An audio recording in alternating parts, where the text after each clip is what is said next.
പത്തനംതിട്ട തണ്ണിത്തോട് കാട്ടാനാക്രമണത്തിൽ യുവാവ് കൊല്ലപ്പെട്ടു. ഏഴാംതല സ്വദേശി ദിലീപാണ് മരിച്ചത്. ഇപ്പോൾ വാർത്തയുടെ വിശദാംശങ്ങളുമായി സന്തോഷ് പത്തനംതിട്ടയിൽ നിന്നും ചേരുന്നു. സന്തോഷ്, പത്തനംതിട്ട തണ്ണിത്തോട് കാട്ടാനാക്രമണത്തിൽ യുവാവ് കൊല്ലപ്പെട്ടു. വാർത്തയുടെ വിശദാംശങ്ങൾ. പത്തനംതിട്ട തണ്ണിത്തോട് മേഖലയിൽ വനമേഖലയിൽ മീൻ പിടിക്കാൻ പോയ സുഹൃത്തുക്കളിൽ ഒരാളാണ് തേക്കോട് സ്വദേശി ദിലീപാണ് ഇപ്പോൾ മരിച്ചതായി അറിയുന്നത്. ദിലീപിന്റെ സുഹൃത്തുക്കൾ കാട്ടാനകളുടെ ആക്രമണത്തിൽ നിന്ന് ഓടി രക്ഷപ്പെടുകയായിരുന്നു. പുളിഞ്ചാൽ ജനവാസ മേഖലയിൽ നിന്നും ഏതാണ്ട് 1/2 കിലോമീറ്ററോളം ദൂരെ വനത്തിലാണ് ഈ ആക്രമണം ഉണ്ടായത്.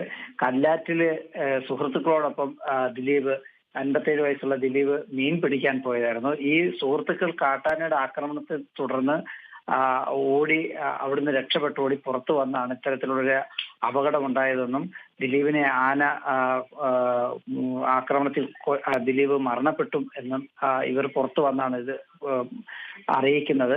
എന്തായാലും ഈ വളരെ വനപ്രദേശമായ ഒരു സ്ഥലമായതിനാൽ കൂടുതൽ വിവരങ്ങളൊന്നും ഈ കാട്ടാന ആക്രമണത്തെ പറ്റിയുള്ള മറ്റു കൂടുതൽ വിവരങ്ങളൊന്നും നമുക്ക് അറിയാൻ കഴിയുന്നില്ല.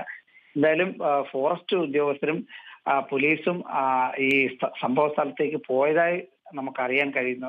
പോയിട്ടുണ്ട് എന്നുള്ളത് മാത്രമാണ് അറിയാൻ കഴിയുന്നത്. എന്തായാലും വളരെ ദാരുണമായ ഒരു സംഭവമായി ജനങ്ങളും മറ്റു ആൾക്കാരും എല്ലാം സംഘടിച്ചിട്ടുണ്ടെങ്കിലും ഈ സ്ഥലത്തേക്ക് പോകാൻ കഴിയുന്നില്ല എന്നാണ് അവസാനമായി അറിയാൻ കഴിഞ്ഞത്.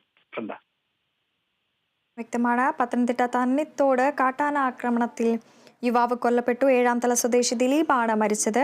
ദിലീപും സുഹൃത്തും പുഴയിൽ വല വിരിക്കാൻ പോയ സമയത്താണ് സംഭവം ഉണ്ടായിരിക്കുന്നത്. വാർത്തയുടെ വിശദാംശങ്ങൾ നൽകുകയായിരുന്നു സന്തോഷ്.